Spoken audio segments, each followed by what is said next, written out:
Welcome to At the Office, Cleveland's home for sports talk that never clocks out. From the latest headlines to heated debates, we're diving into everything sports. It's your hosts, Noah, John, and Erik. Cleveland, welcome into the office, the podcast where we talk all things sports, Cleveland and beyond. I'm your host, Noah, with my co-hosts, John and Erik. You can join us at the office too. Send us a comment on YouTube, Facebook, X, text the show, 216-250-1411. That's 216-250-1411. Real quick, before I ask my two lovely friends down below me how they're doing, I just want to point out that we have rebranded the channel to At the Office. So all shows here going on moving forward will be At the Office. The East Bay Sports Show is no more. We are at the office at all times. Erik, John, how are we doing tonight, boys? It's a beautiful night to talk sports, to hear some of your guys' terrible and lovely takes. It's actually raining outside, so I'm glad we're inside, but I'm good. How are you guys doing? I'm doing good, brother. I just went to a quick peek behind the scenes. I'm a newly minted member of Alpha Phi Alpha fraternity, and today is our Founders Day. Thank you, gentlemen. Congratulations again, buddy. I thank you both for the congrats, and a shout out and a happy Founders Day to the Ice Cold Brothers, 06. This guy, man, this guy. That is 1906. He is the oldest one on the show. He probably remembers it.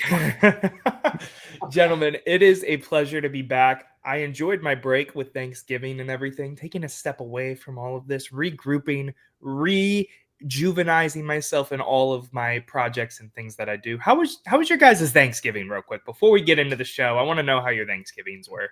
This is great until Saturday, and we'll get into that more, but yeah, it was great up until that point. I'm with you on that. It was Thanksgiving, and my 14-year-old turned 15 on the 22nd. I celebrated my 16th wedding anniversary on Thanksgiving Day. We got out of town for a few weekends, so Mrs. Sharp is happy with me. Wow. Got some quality time. Proud. Do you have a quinceañera?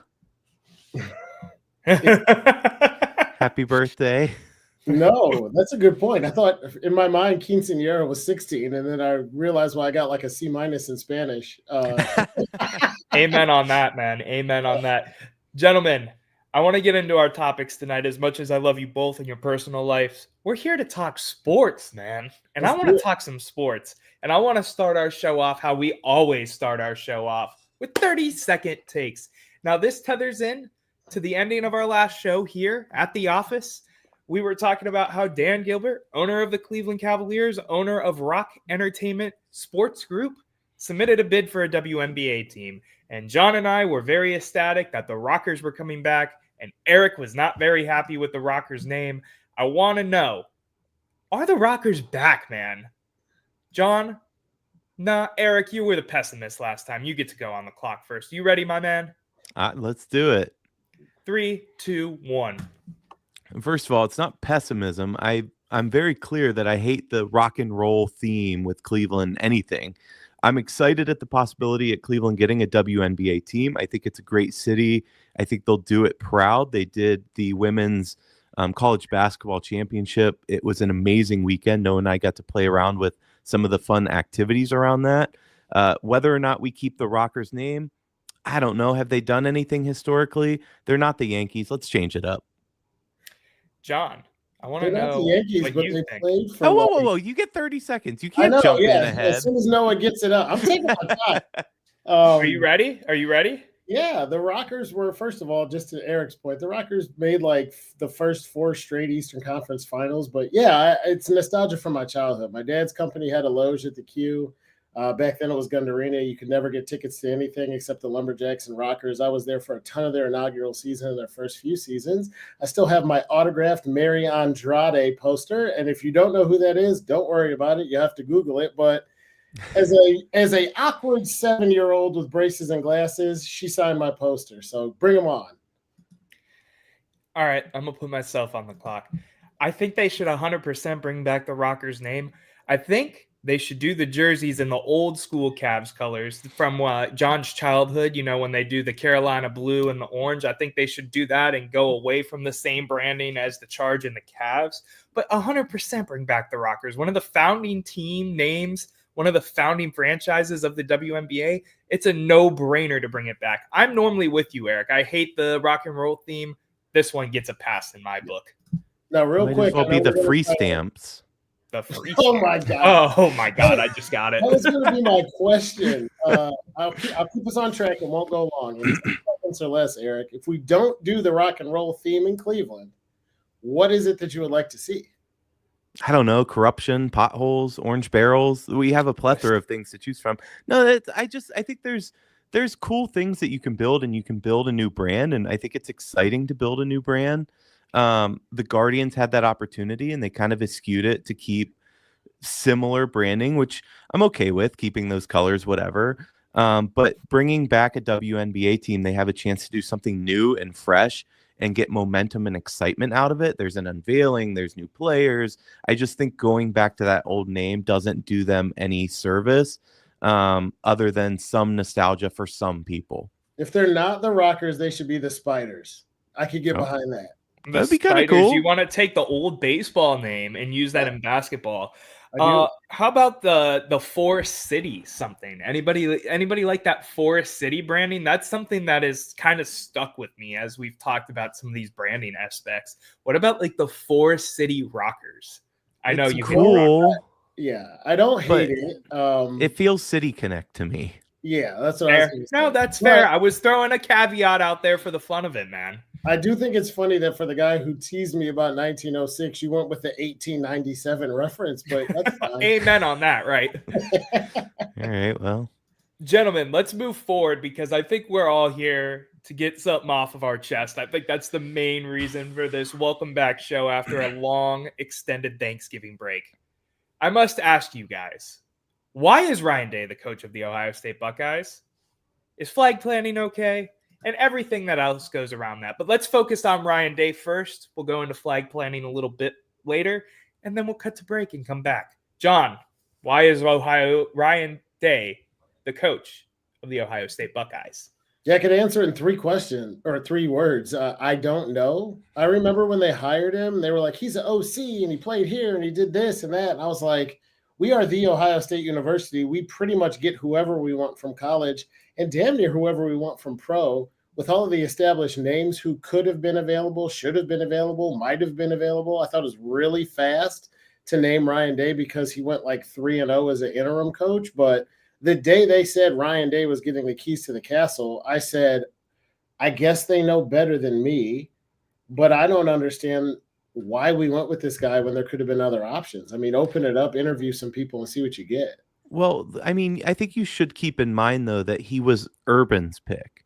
Urban was handing over those keys to Ryan Day, and he was kind of the hand-picked heir. I'm not saying that that makes your points invalid, but it was being handed over from the national championship winning coach. Do you think... Go ahead, Noah. I mean, I get why they hired him. I understand the lineage of moving forward that way. I'm just at the point now where I don't get why he's here. Because I know it's been said on the national media and in, Cleveland and Columbus sports talk, if he doesn't win a national championship this year, he has to be gone, right? Fired. He has to be cut. And I don't know who that fix is. We had a podcast a couple episodes back where we talked about, didn't you name Bill Belichick, Eric? I did. That was you, John? I don't know if we can get him, but you should ask the question. I think if it's me, I think we're being at the time we were being a little facetious with some of what we were saying, but The point remains that it is the Ohio State University. There are seldom jobs that come up that have more prestige. We have the money, we have the boosters and the support. I mean, we could hire Bill Belichick as the defensive coordinator. He might not even be head coach. I think that's the point. But to your original question, what are we doing with Day? I've been an ardent supporter of Day. And you guys know my philosophy on this. If you're going to fire a coach, you need to have somebody in mind, a replacement that's going to be better.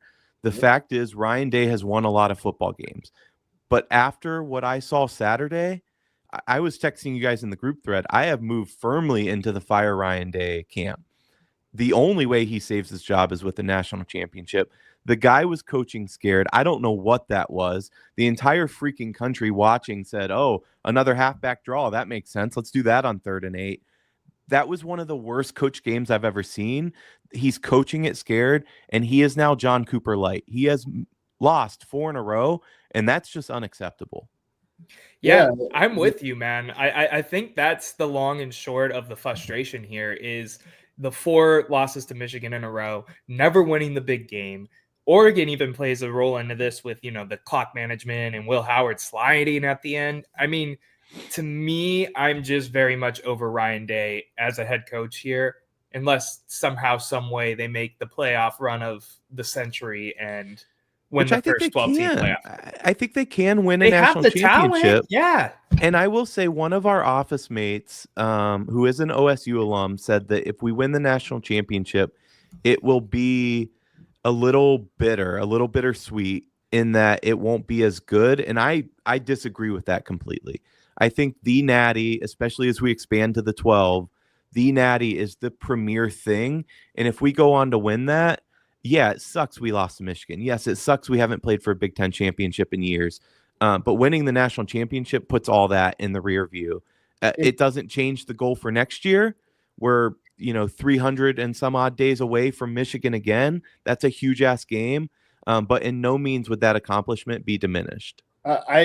It wouldn't be greatly diminished, but it would go from a 100% season to a 90 or a 90. But here's the thing: do you not think college football has changed?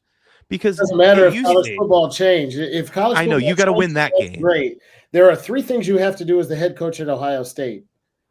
You have to beat Michigan, you have to win the Big Ten, and you have to win national championships in that order. A guy who could come in and lose to Michigan 4 times in a row. I would tell you this, to flip it on its head. If you said we can give you a guy who's going to consistently lose to Michigan, but make the playoff and give you a shot at a national championship, or we can give you a guy who's going to come in every year and lose 1, 2, or 3 games, but he's going to beat Michigan every year. That's all Jim Tressel was. People love him and they can't stand Ryan Day. Jim Tressel had some years where if Ryan Day had him right now, we'd be like, oh my God, this is terrible. Did he? You have to. He competed for 3 national championships and won 1 of them. Ryan Day hasn't done that. Ryan Day did also national. You gave it Georgia 1. Yeah, that's all Tress competed for it. Well, no, Tress competed for 3. Yeah, and won 1 of them. Different. That's not the same because there were only 2 teams who made the national championship. I was going to say the difference is the playoff structure right now. It is. The Big Ten was so much worse back then, and they put that Ohio State team in. We got our doors blown off by Alabama and LSU. It was LSU and Florida. Florida, excuse me, yes. Doors blown off for Day against Alabama. Yeah. And kudos to Ryan Day for competing against Georgia. I actually thought we were going to win that game, but no, man. Heartbreaker on New Year's Eve, man. That's the thing, though, that's so frustrating about Ryan Day, because we know the record outside of Michigan. We see those close games. He can coach his head off. That game against Georgia proves that. He can go out there and make the right calls and be gutsy, and it's reminiscent sometimes of Ohio State versus Alabama when we won the national championship. Urban Meyer called a hell of a game. There's one thing that's always true. A test of a man is not what he does when things are going well. A test of a man is what he does when things are going poorly. And in the season where we already lost to Oregon and then we lost to Michigan as 4 touchdown favorites or something crazy, The teams were fighting it the middle of the field, and Ryan Day was standing in the shadows wondering what was going on. That is not a leader of men. That is not a builder of young men into adults, and that is not what we're looking for in the head coach at The Ohio State University. I agree. And I think that's a good transition because you already kind of brought it up. Is flag planting okay? This has been a topic of debate, not just with Ohio State, right? This has been a thing with other games, other rivalry games. Arizona State, I believe, was an example of this as well, where, there were four. NC State and North Carolina as well. Where the team that's away, wins the game, plants their flag in the middle of the field because they won.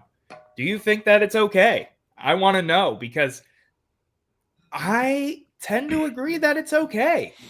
I have my own reasoning for that, but I want to hear what you have to say first. No, I'll let Eric go first, but I just want to say one thing that pisses me off because I don't want to derail us later. Planting a flag in field turf is stupid no matter what you're doing. Oh, I agree. 100%. 100%. I'm so over it. But E, why don't you take it first? I'm so split on this because on the one hand, I want to say, you know what? You had 4 quarters to defend that field and you didn't do shit. And I shouldn't say that because the defense actually did defend it well. It was our offense that let us down, but you had 4 quarters to defend it. Maybe worry about that team during those 4 quarters and you won't have to worry about the flag planting. That said, I don't hate what I saw out of the Buckeyes. Yeah, was it probably out of frustration? Sure. But I don't hate that they stopped them from disrespecting our home field. Like to John's point, I dislike that the head coach was nowhere to be found asking what's going on.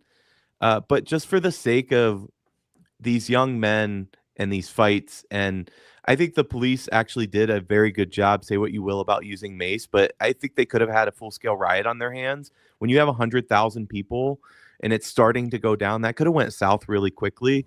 And for that reason alone, I think that you just need to stop it. It's a stupid practice. Let's get rid of it. I don't think it adds anything that it's worth having. John, I'm going to jump in here real quick. Normally, I go last. Let me take you guys on a quick trip down memory lane. Senior year, Noah's playing high school football. Rivalry game. Ashtabula St. John. It's like 4 years ago. Yeah, I was going to say it was 2019. I wouldn't call it a trip down memory lane. But 2018, damn it. 2018. God. Ashtabula St. John and Fairport have always been a rival. It's just been a thing. Always. Never beat them in my high school career. We beat them handily. It was like 27-10 or something like that. I don't know. We planted the flag in the middle of their field. It was the best moment of all time. So to me, being a former player, if you can't back it up and you're going to lose a rivalry game at home when you're the favorite, suck it up.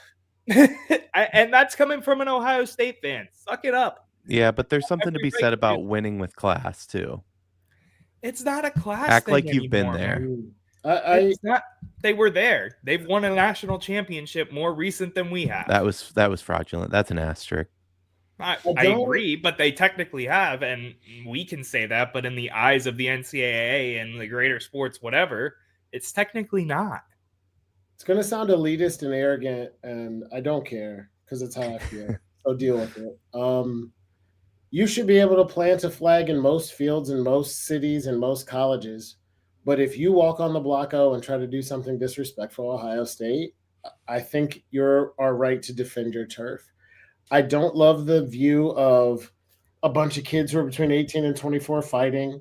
I don't love the view of violence outside of football being acceptable or violence in general being acceptable. But I don't want to judge this as an almost 40-year-old guy who has kids. I want to think back to what it's like to be 19 and lose a game that means a ton to you. And Michigan won the game. And had Michigan planted the flag in the end zone, I don't believe there would be an issue. If they waved the flag on the sideline, I don't believe there is an issue. If you've ever been to Ohio State, they cone and caution tape and section off the block O when it's painted on grass.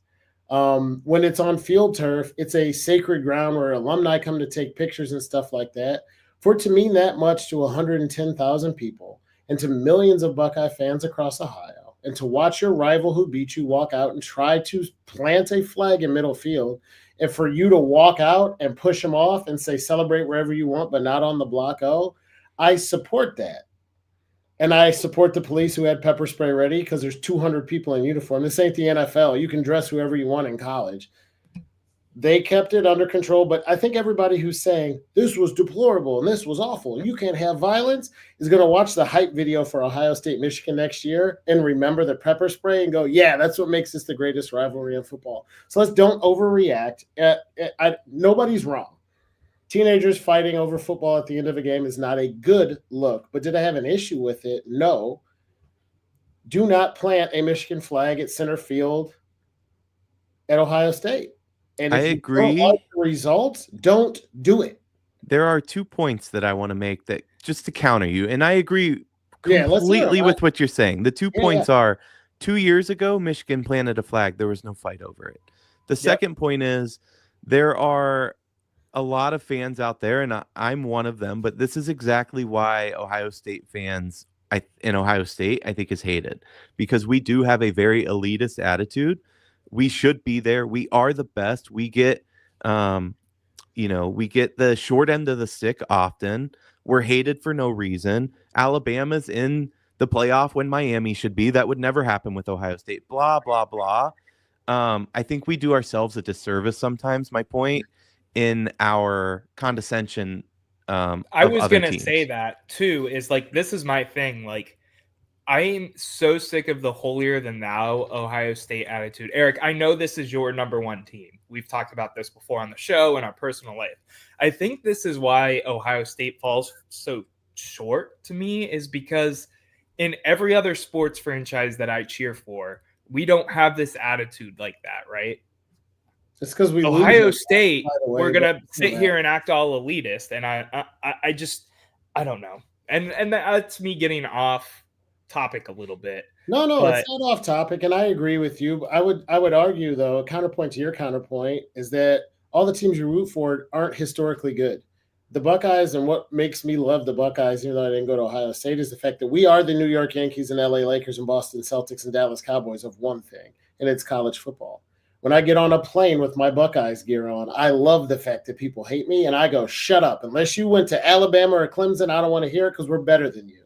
We don't get to do that with our anymore, historically. But that's, you make a really good point, and I want to pause you there, because when we talk about changing coaches and we talk about who's available, and that answer is almost anybody, I don't think this is going to happen. But if any school had sway to pull Nick Saban out of retirement, it's Ohio State. You bet if your ass. Anybody had sway to pull, and I know he's alumni, but to pull Marcus Freeman away from another historically amazing school in Notre Dame, it's Ohio State.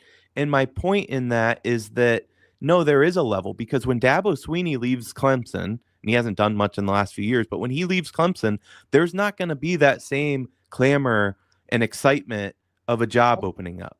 That is reserved for like two schools. Just to agree with you, they don't know it yet, but when Nick Saban leaves Alabama, they're not going to be the same either. They've lost 3 games. They're getting credit based on past performance, but that program's not going to be the same 5 years. Oh, no, it's already dying. And who was when Nick Saban left, was there ever a big fanfare around, okay, who's going to be? I mean, a little bit, but not like Ohio State. It's not the same. And that's why we have that, because the level is here. And every other team in college football is down here. Even Alabama, knowing that Nick Saban's gone. That level does not change for Ohio State, regardless of who's at the top. And that's why we're elitist, because we're actually elite. I had a professor in college who said to me— It's a good line. Yeah, this is another good one. I had a professor in college who would always say to me, how can it possibly be bragging if it's actually true? And I don't know if I agree with him, but I agree with the sentiment. We are Ohio State. You lose a game in an entire season. It's good, but not good enough. You lose 2 games in a season. It's an abomination. You lose 2 games in a season. Don't play for the Rose Bowl in the past. Don't go to the college football playoff. Don't play for a Big Ten championship. We're talking about fireable offenses, and Ryan Day has failed to live up to the standard. I'm not saying that the standard is reasonable or that Ohio State fans are rational. That is not my argument. We're irrational and we're crazy. Fan is short for fanatic. So let's remember that. But when Ryan Day comes in and goes, well, we played pretty well in most of our games, I don't give a shit. Then go coach at Texas or Alabama or Notre Dame where that's acceptable. We compete. We win the Big Ten every year. We beat Michigan damn near all the time. And we are in the conversation for national championship every year. That isn't the case with him. So that's why I'm kind of like okay with it. It's like, can we put it in perspective real quick, though? Yeah, do it. Outside of Michigan, Ryan Day has lost one Big Ten game. And that was this year to Oregon. That's insane. I mean, that is crazy for sure. That is insane. It doesn't matter. I agree, but Guardians have won the AL Central, and you guys are the ones who told me if you play a sport, championships are all that matters, and everything else is a failure. Let's not defend. You're gonna run with this for the. 100%. You're gonna run with that for the rest of the. No. I promise to only run with it until you both say I come off of it. Do you not believe that about Ohio State? Do not believe what? It's beat Michigan. It's win the Big Ten championship, and it's win a national championship. Yeah, correct. If you don't do those three things, the season is a failure. No. Beating Michigan, failure. I agree with that at Ohio State. But you could beat Michigan and be a 500 team. You could compete for a Big Ten. Are you kidding me?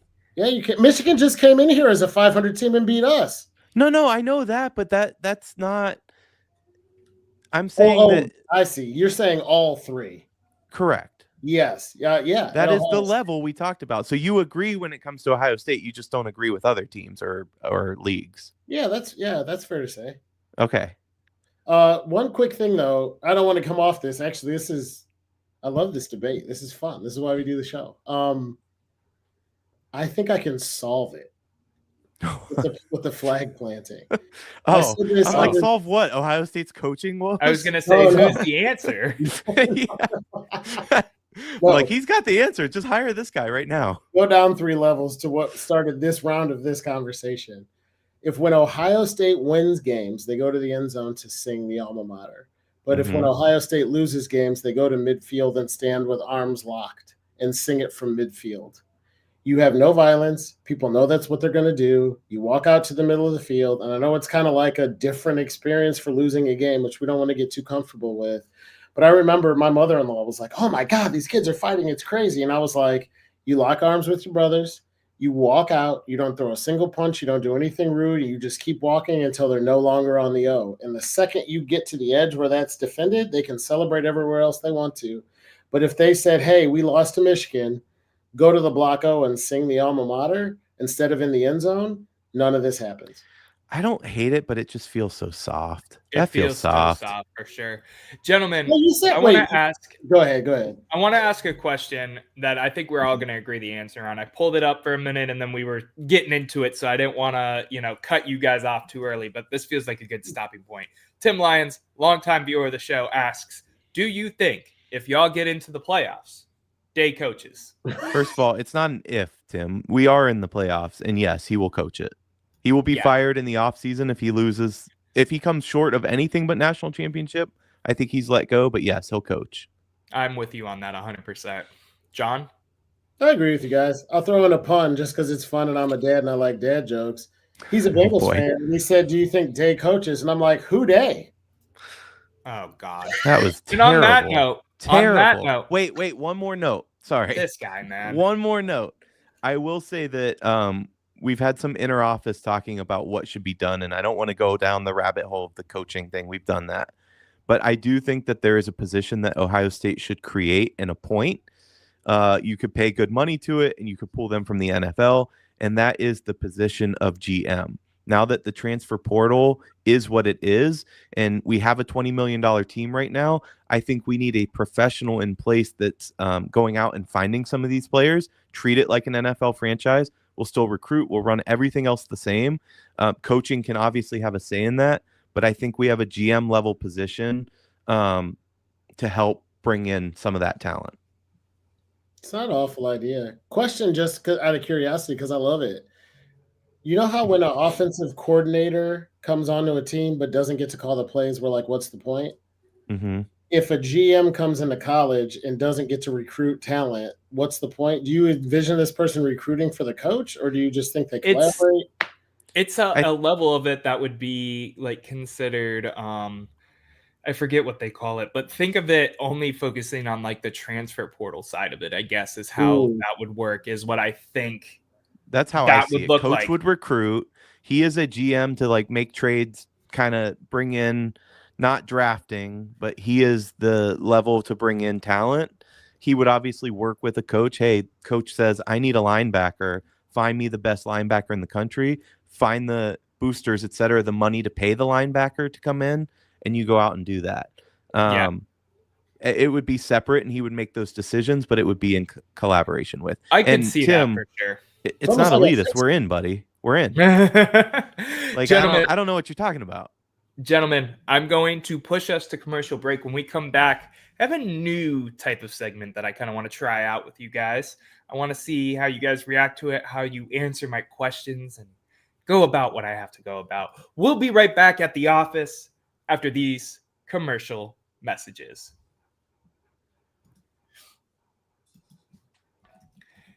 And we are back at the office, hanging out, having a good old time. Eric's drinking some water right now. I need some. I'm a little bit sick. I'm not going to lie.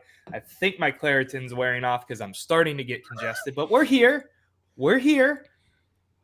And I want to remind you guys real quick to do us a big favor and give us a follow on socials. We have a new @name with the new name that we have brought in for all of the shows. @the office CLE. That's @the office CLE. Give us a follow on X. We have an X account now. Instagram, Facebook, and TikTok. We have accounts on all of those, and we need some support over there. If you're watching us, we really appreciate it. Really appreciate Fans for Sports for doing what they do and helping us grow the content we have here.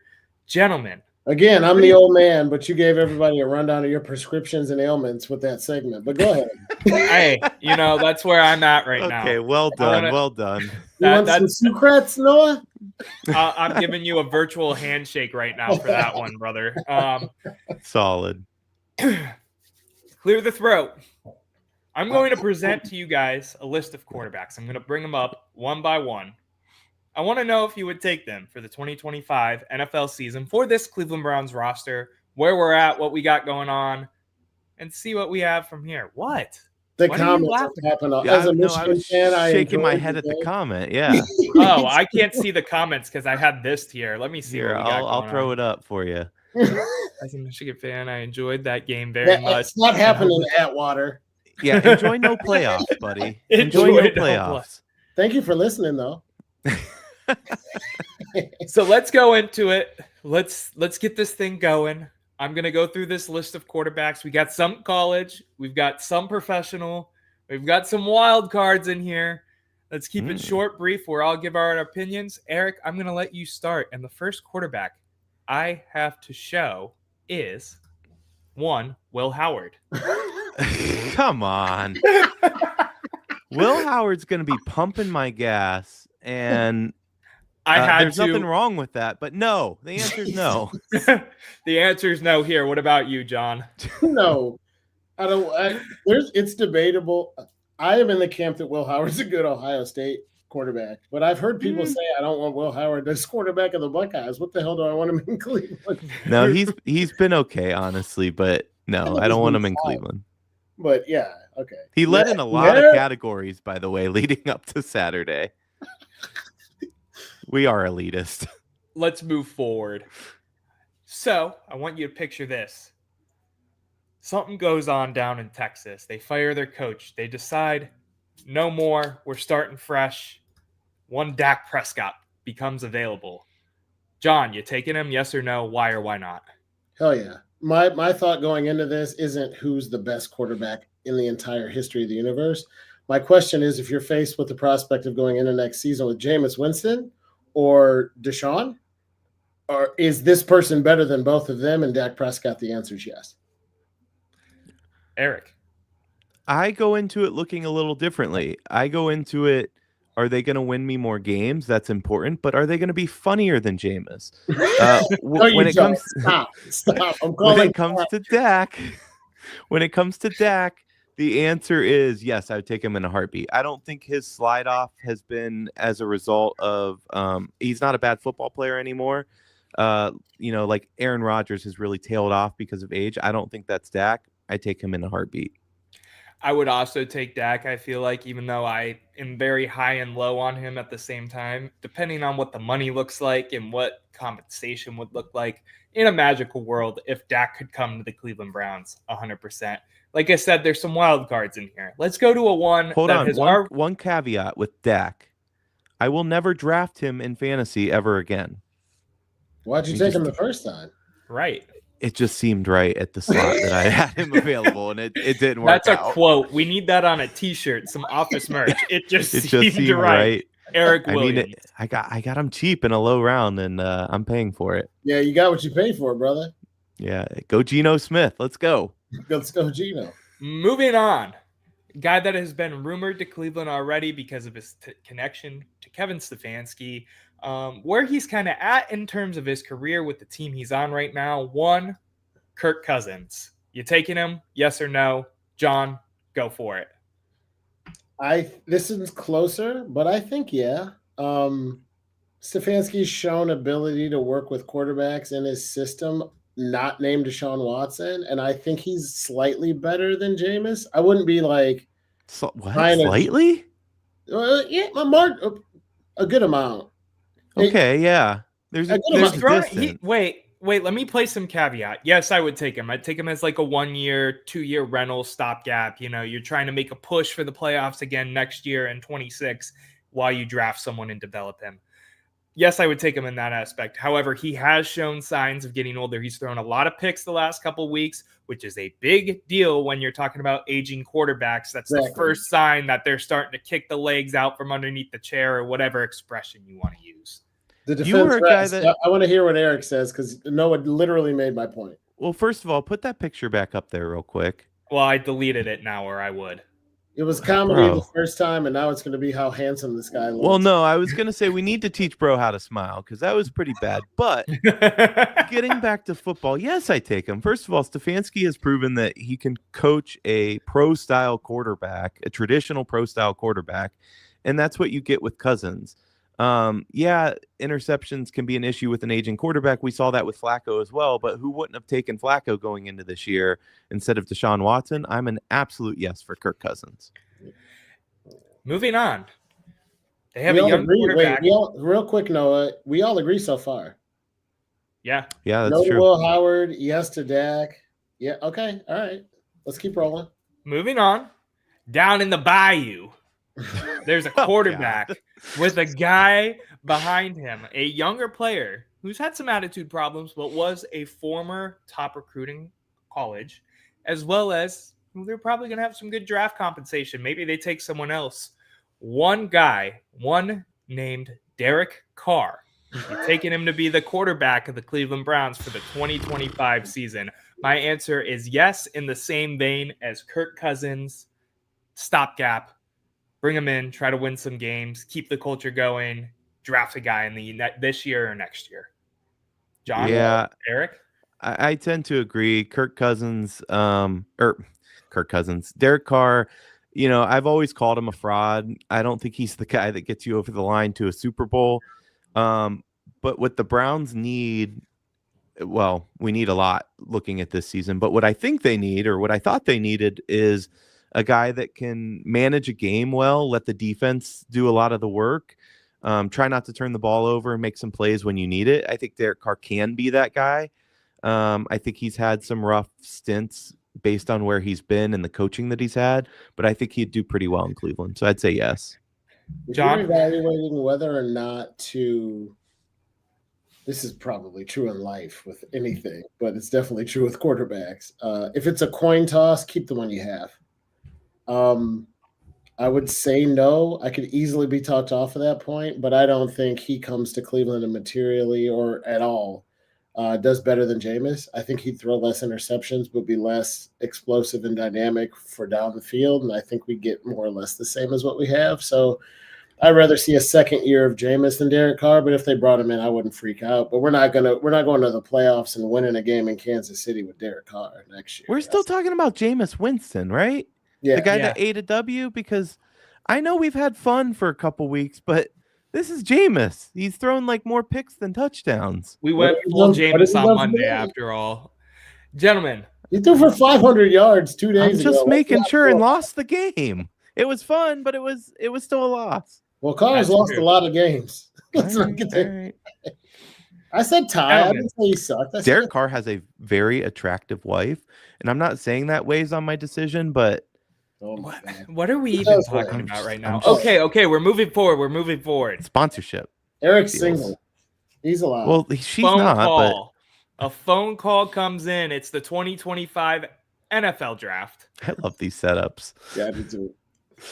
The Raiders give you a call. They're currently sitting at number 2 in the draft order and say, hey, we'll take a 5th round pick to take your pick. Just With magic. his bad right now. hair. Right.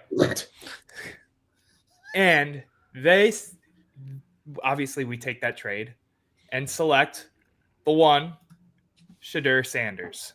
Yes, no, maybe so. No, absolutely not. Listen, here's the thing, and I have two thoughts on this. Number one is that I don't want to draft any quarterback. I don't think this is a class that they're world beaters.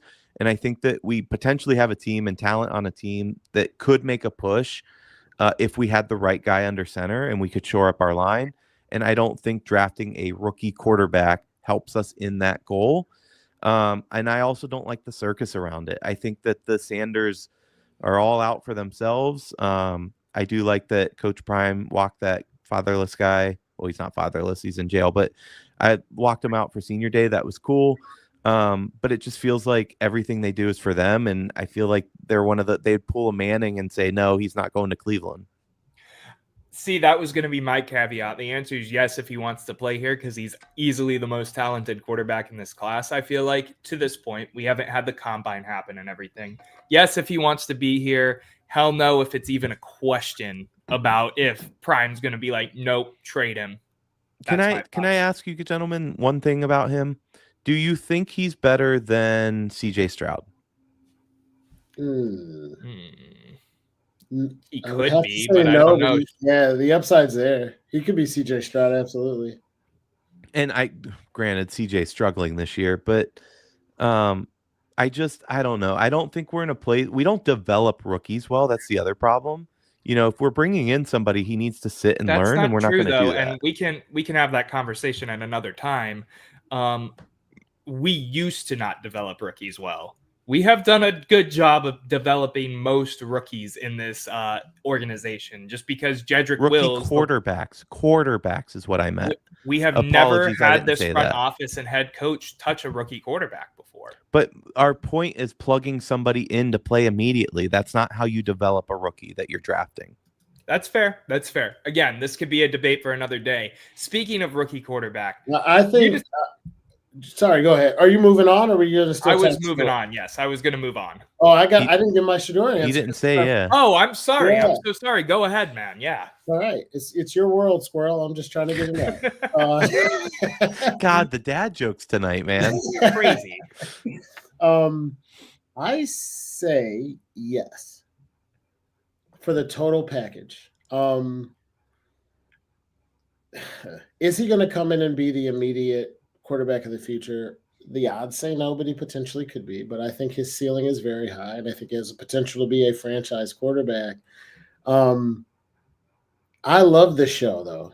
I think we get so serious about sports, we forget the number one thing is entertainment. And part of the reason the loss against Denver didn't feel like quite so much of a loss is because Jameis had some great sound bites and threw for 500 yards. Like, we were entertained even though we didn't win. And that's hard to do in the NFL. We're not on Broadway, right? So with the Shedeur Sanders, Deion Sanders show in Cleveland for 3 years, in addition to the fact that he could also be a poor man's Lamar Jackson, make me interested in him? Absolutely. Now, you're going to push the reset button a bit because I don't think we're going to compete next year. And then you got expiring contracts and a ton of money. Yeah. There's all kinds of issues. But yeah, like if I could entertain the idea of bringing Derek Carr here, I for damn sure would bring Shedeur Sanders in the draft if that phone rings. Okay, fair enough on that point. Fair enough. Thank you. Speaking of that phone ringing, in this world it didn't, and you stayed at what I think we're currently the 8th or the 9th pick. We are currently the 8th pick. And you stay, but you're dead set on getting your new franchise quarterback. One, ACC demon, Cam Ward. You taking him? You want him? Because my answer right now is, depending on where we end up in the draft, I'm a Cam Ward fan, and I would take him. But again, it depends on where we're at in the draft and what trades can happen, blah, blah, blah, blah. Quick point of clarification. Doesn't he play at Miami? Yes. So why did you say ACC Demon Deacon? That's Wake Forest. I didn't say Demon Deacon. I said ACC Demon, period, because he's the best player in the ACC. Question withdrawn. Go ahead, E. Well, being the best player in the ACC is like being the best. I don't know. You get my point. That's not a conference where you brag about being the best player. That said, same answer. I don't want a rookie quarterback that should be developed, and I want somebody that's going to make an impact for us day one. I also hate Miami, so no. John. Yeah, times two. I don't like the ACC. I don't like Miami as a team. I don't think they play good talent. The last ACC quarterback to come out and do anything was what? Deshaun Watson? How's that working out? Like, Ken Dorsey? No, pass. Absolutely not. I mean, I hope he does well. No shade, but like a first round pick or taking a no. Not on him. Let's move forward. Wait, did you say yes or no? I said yes. Oh, okay. I'm a Cam Ward fan. I think he is going to be the Drew Luck of this draft. Best of the ACC. I said Drew Lock. I meant, you know what I meant. Anyway. What has Drew Lock done that was so amazing that you think we should take him?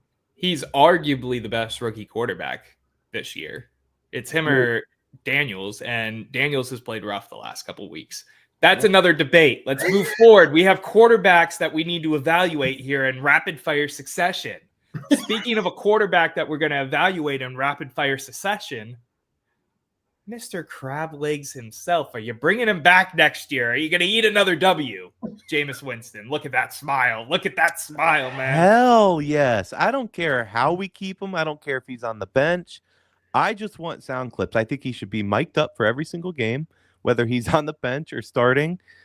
When he was running off the field after his interview against the Steelers, the game that was on Prime, and he said, I'm going to order a W on Prime Amazon, order, and it will be there by the time I get home because that's how fast they are. I mean, nothing beats this guy talking. I don't know. He's a national treasure. Protect him at all costs. Keep him a Browns for life. He doesn't have to start, but I just want to hear this guy forever.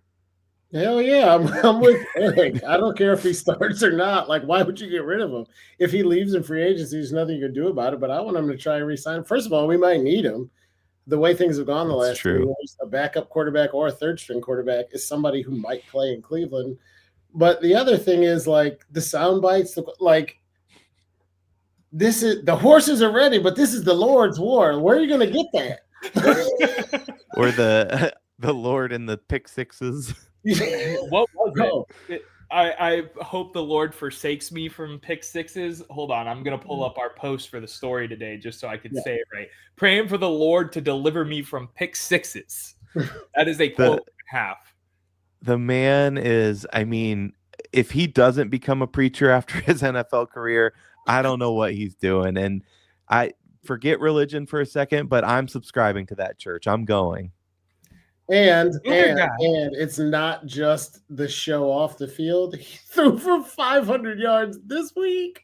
He's not awful. He just throws picks a lot. That's true. They say if you add in the yardage from his pick sixes, it is the most passing yards in a single NFL game in history. Fantastic.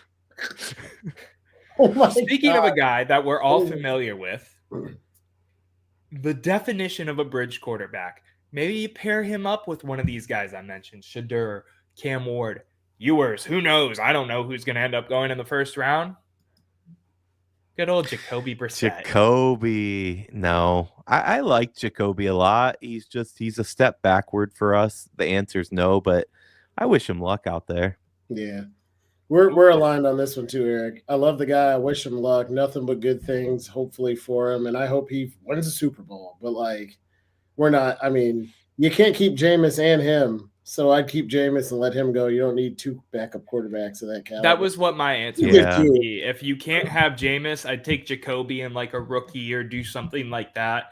Yes. That's No, basically what No, the that's answer a great caveat. If Jameis leaves and you could get Jacoby, bring him back. Yes. Oh yeah, 100. I agree with that. Noah, before you go on to the next one, is. I'm over here waiting for 2 names. And I don't know who you're going to bring, but I'm like a kid, like waiting for these 2 names. And if they don't come, I'm going to be disappointed. That's all I'm saying. Interesting. Well, this one intrigues me a little bit.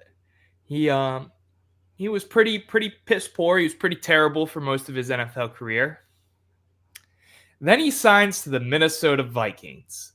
And this man is having a career year and is only on a 1-year deal. He's going to be a coveted free agent, whether the 3 of us like it or not. 1, Sam Darnold.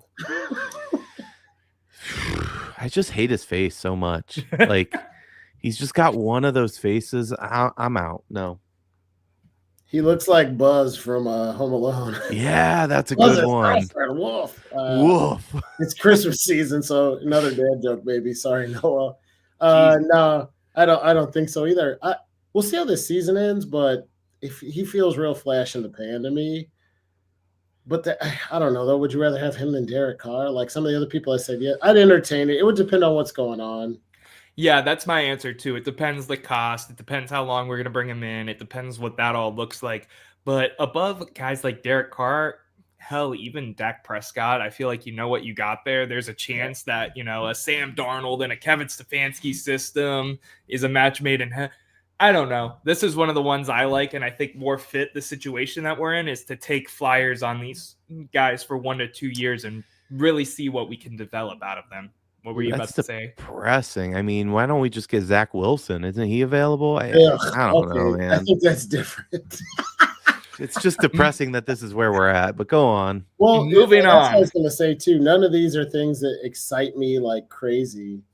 Well, that's the nature of where we're at right now, right? Yeah. If I would be so happy if the Browns said, we are not starting Deshaun Watson because he stinks, and we are going to go with someone else, and this is the guy, I would take every single person you listed over Deshaun next year. Everyone. I agree with that, yeah.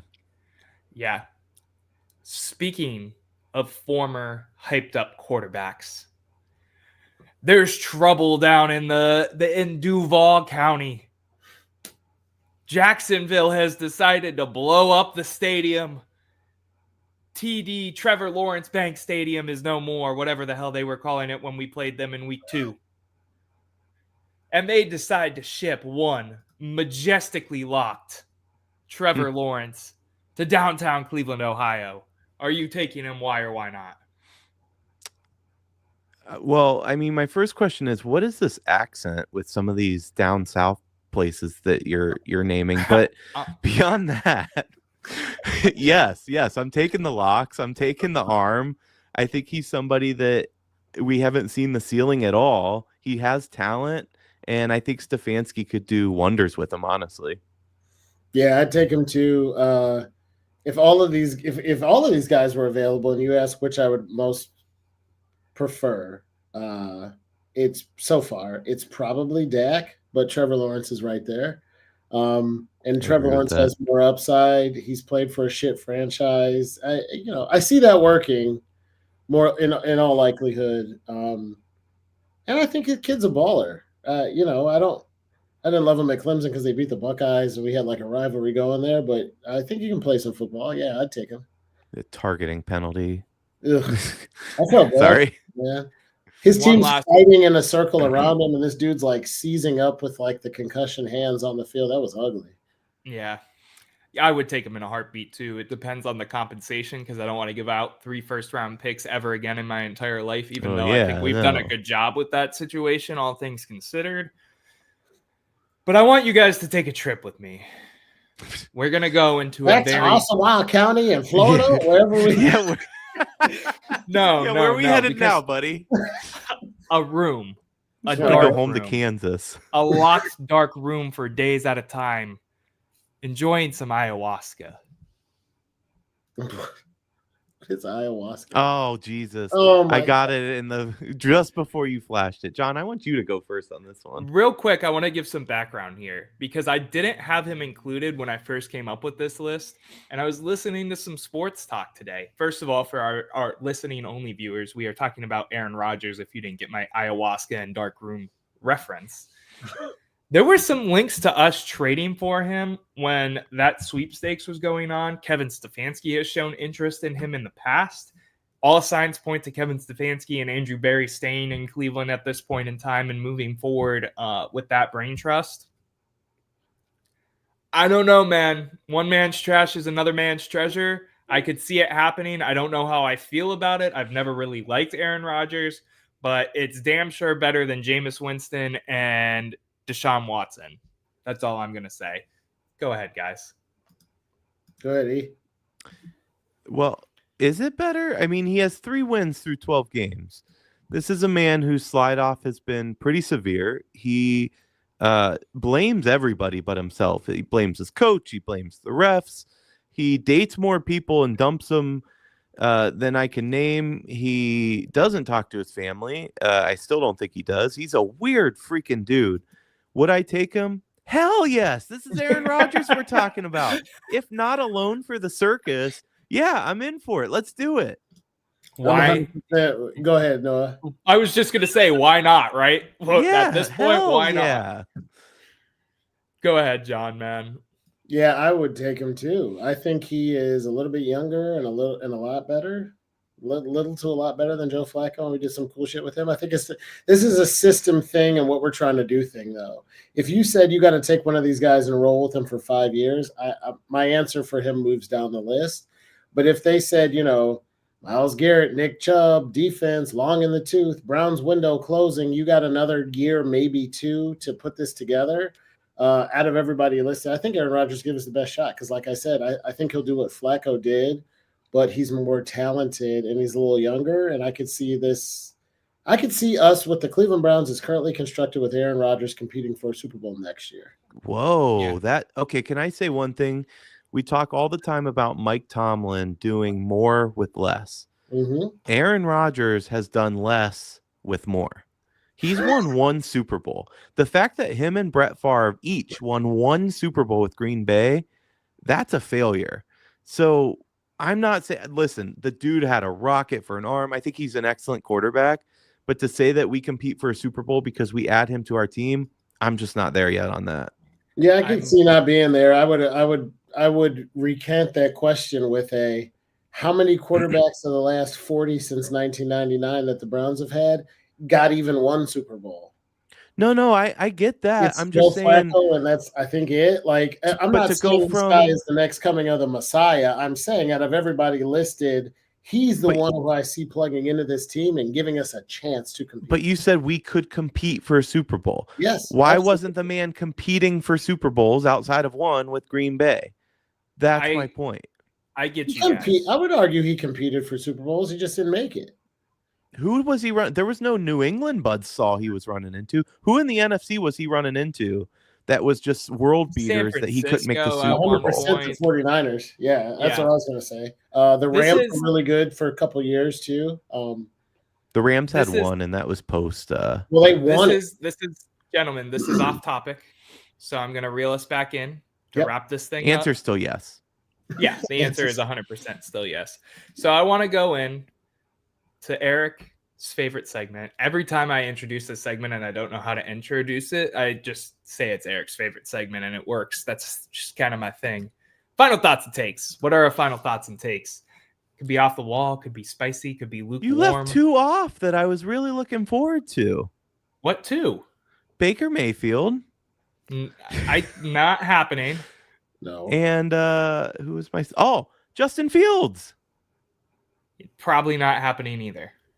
Doesn't he go into like free agency? Isn't he on his 5th year? I don't think we take him. I don't think it was Justin Fields either. I say yes.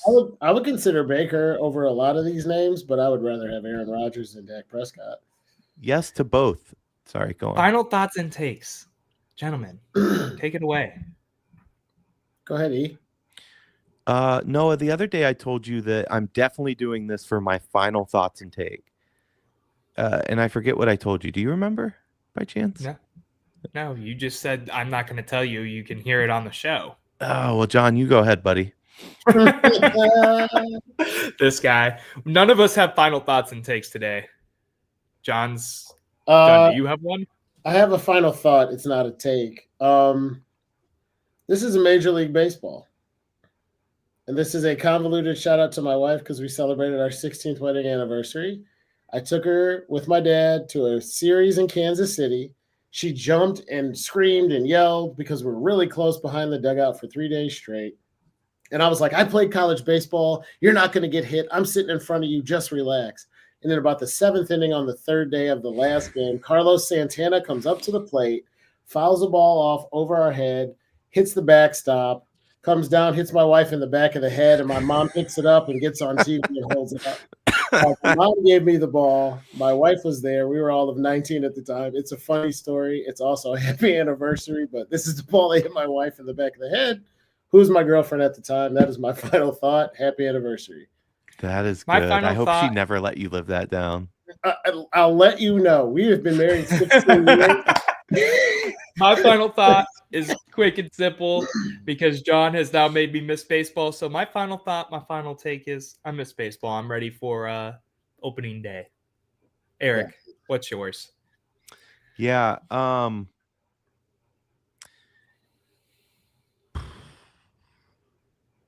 Ding, ding, Well, that's all the time we have, ladies and gentlemen. I've got nothing. I'll say this. I hit my these boys know it, but I've hit my biggest parlay last night.